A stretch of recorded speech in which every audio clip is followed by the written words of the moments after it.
plaisir est pour moi de vous informer, Madame, Messieurs, bienvenue à cette édition du journal sur votre chaîne. Ouvrant par cette nouvelle, le chef de l'État, Félix-Antoine Tshisekedi Tshilombo, a eu un tête-à-tête ce mardi 27 février 2024 avec son homologue angolais Joao Lourenço sur la situation sécuritaire qui sévit dans l'est de la République démocratique du Congo. Pour l'instant, rien n'a filtré de cette rencontre qui fait suite au mini-sommet sur l'instabilité dans la partie orientale de la République démocratique du Congo à Addis Abeba. Les amples détails dans nos prochaines éditions. Parlons toujours sécurité. Le parti MLC de Jean-Pierre Bemba Gombo a, à travers un communiqué dont une copie est parvenue à votre rédaction, fixé l'opinion sur le ralliement de Jean-Jacques Mamba à Corneille Nangaa. Selon le même communiqué, cet ancien cadre du MLC avait déposé sa lettre de démission en qualité de membre et cadre de ce parti. De ces faits, il a perdu sa qualité de membre effectif du parti MLC et ses choix n'engagent nullement le parti de Jean-Pierre Bemba qui reste un parti légaliste et respectueux des lois de la République. Peut-on lire dans ces communiqués signés par Fidèle Babala, secrétaire général du parti MLC. Et puis, le président de la République, Félix-Antoine Tshisekedi, a reconduit la mission de l'informateur, vous le savez, afin de permettre à Augustin Kabouya de compléter son rapport par des éléments structurants qui faciliteront la conclusion d'un accord des gouvernements entre les membres de la coalition majoritaire. Au sortir de l'audience, Augustin Kabouya s'est voulu très optimiste et a loué la confiance du chef de l'État sur sa personne. Regardez. Sa farde, soigneusement portée à la main, a attiré l'attention de plus d'un à la Cité de l'Union africaine. Le député national, Augustin Kabouya, nommé informateur pour une mission principale d'identifier une majorité parlementaire à l'Assemblée nationale en vue de la formation d'un gouvernement, a remis ce lundi 26 février les conclusions de sa mission de travail au président de la République. Après examen, le chef de l'État, Félix-Antoine Tshisekedi, a reconduit la mission de l'informateur afin de compléter son rapport par certains éléments structurants qui faciliteront la conclusion d'un accord de gouvernement entre les membres de la coalition majoritaire. Une majorité parlementaire confirmée par l'informateur à l'issue de la première étape de sa mission. Le chef de l'État a parcouru mon rapport, il a vu ce que j'ai apporté comme résultat. Là-dedans, on parle aussi des nombres de députés que nous avons identifiés qui sont disponibles pour sa cause. Je pense que c'est ça l'essentiel. Nous avons atteint la majorité. Je peux aller plus loin sans faire trop de commentaires.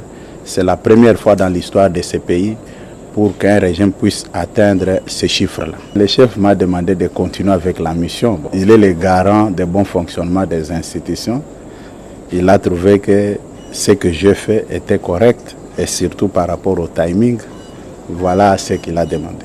Très réservé quant au contenu explicatif de son rapport, Augustin Kabouya préfère laisser la primeur au chef de l'État. Non, je ne peux pas dévoiler le contenu de ce rapport devant la presse. Comme vous le savez, c'est à peine que je viens de déposer les rapports. Si je dévoile le contenu, il y aura d'autres choses que son Excellence, Monsieur le Président de la République, peut apprendre à travers les médias. Là, c'est manque du respect à son autorité. Souffrez seulement que dans les jours à venir, vous serez fixé par rapport au contenu de mon rapport. Les conclusions finales du travail de l'informateur sont attendues par le Président de la République.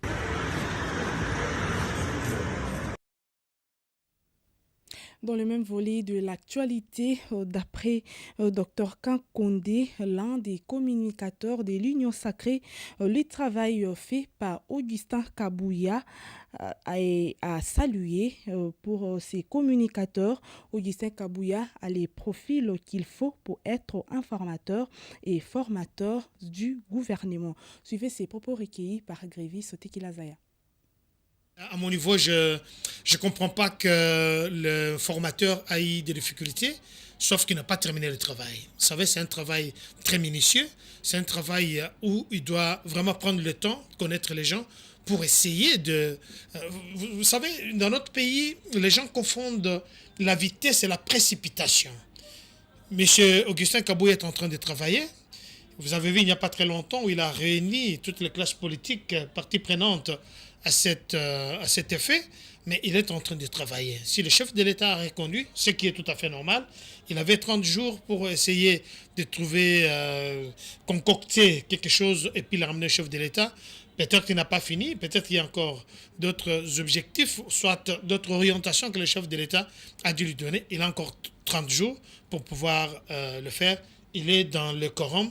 Je pense qu'on va encore lui donner le temps pour pouvoir terminer le travail. Moi, je conseillerais d'ailleurs au chef de l'État de le mettre, mais ça dépendra de pouvoir discussionner du chef de l'État. Est-ce qu'il est incapable de le faire?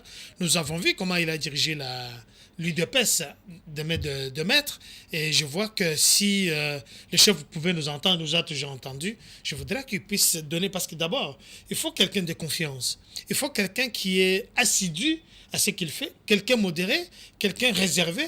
Mais je pense que M. Kabouya, Augustin, il a ces profils-là. Il peut être accompagné et accompagné pour qu'il soit formateur d'un gouvernement. Pourquoi pas ne pas devenir Premier ministre dans ce pays? Est-ce qu'il a les capacités? Oui, il a les capacités. Il a de l'énergie, il a les atouts. Il connaît ce pays. Je pense que ce sera un collaborateur pour le chef de l'État. Mais tout ça, ça dépend aussi de ce pouvoir discrétionnaire du chef de l'État.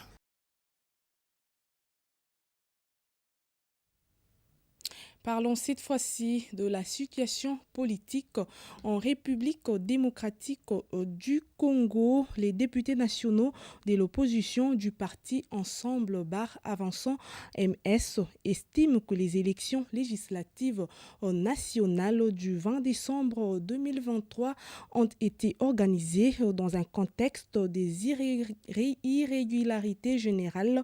Ils l'ont dit dans une déclaration ce mardi 27 février 2024 à Kinshasa.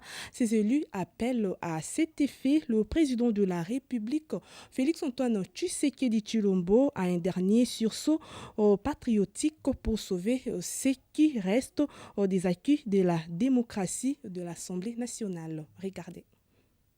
Nous, députés nationaux des regroupements politiques, Ensemble et Avançons MS, proclamés élus provisoirement par la CENI pour la 4e législature de l'Assemblée nationale 2024-2028, réunis ce mardi 27 février 2024 pour examiner la situation politique de notre pays à l'issue de la proclamation des résultats provisoires à la députation nationale le 14 janvier 2024.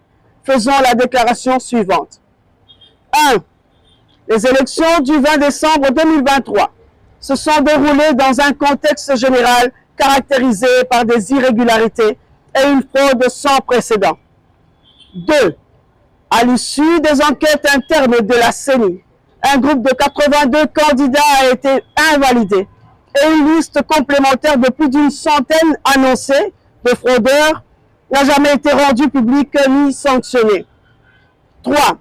C'est ici qu'il convient de saluer le comportement exemplaire de l'opposition, dont les candidats sont quasiment absents parmi les délinquants sanctionnés par la CENI. Ainsi, 4. Il faut considérer que les rescapés de l'opposition, soit moins de 29 élus sur 477, proclamés provisoirement par la CENI, méritent leur siège et ont été régulièrement élus, contrairement à ceux de l'Union sacrée, qui détenaient illégalement des machines à voter. 5. Cependant, force est de constater à ce jour que l'Union sacrée, qui détient plus de 95% des députés à l'Assemblée nationale, s'acharne sur la vingtaine d'élus d'Ensemble et d'Avançons MS dans des procès à la Cour constitutionnelle pour récupérer indûment les sièges que nous avons difficilement acquis. 6.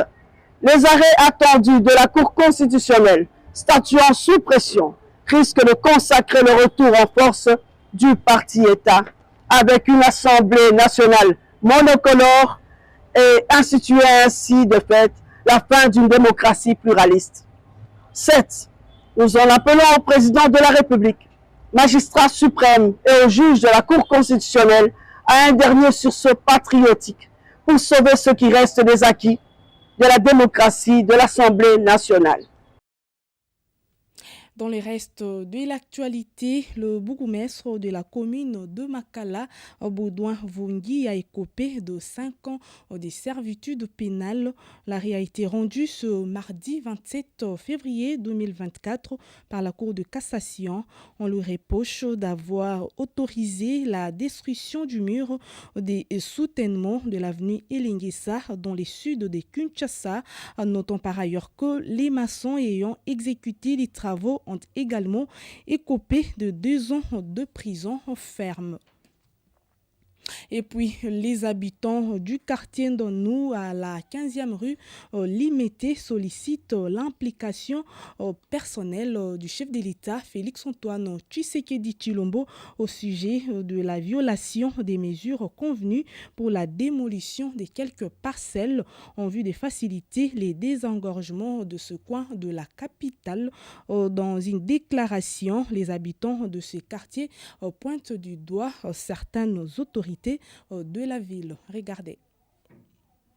Merci. Bato oyo moni nyonso ozali komona awa bazali na pasi na mitema pona ndenge bazali kobuka mapango sans autorisation ya l'État et ya pembe na bango basolona na bango mais bamonika brusquement bato ya OVD na bato ya Safrimex bazali kobuka ba mapango. C'est pour cela nde baye liboso ya etandoike ete bakonzi bayoka kolela na bango.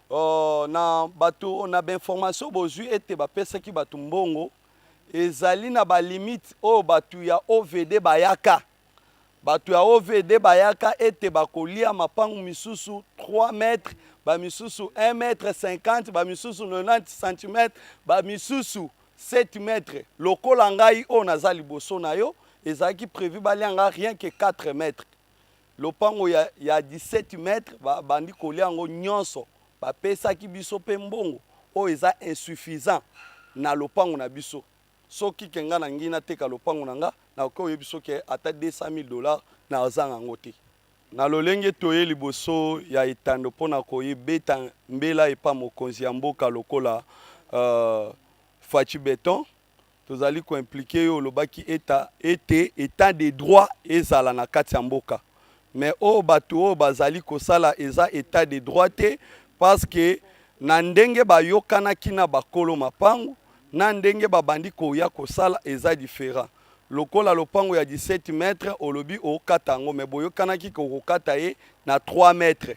Na ebite na mbongo oyo bapesaki. Est-ce que akokokata kosomba ta lopango na bibwa e kokate. C'est pour cela tozali ko benga Gentini Ngobila. Na ministre oyo azali kotala territoire ya Congo.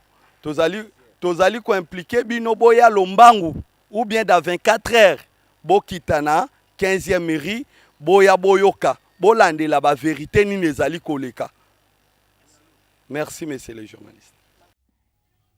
Dans un autre chapitre, l'évêque général Dodo Kamba vient de démissionner de sa fonction du représentant légal de l'Église du Réveil du Congo. Dans une correspondance adressée à la ministre de la Justice et garde des Sceaux, le pasteur de l'Église sacerdoce royal évoque des raisons personnelles liées à sa décision, mais aussi son souci de protéger l'unité nationale.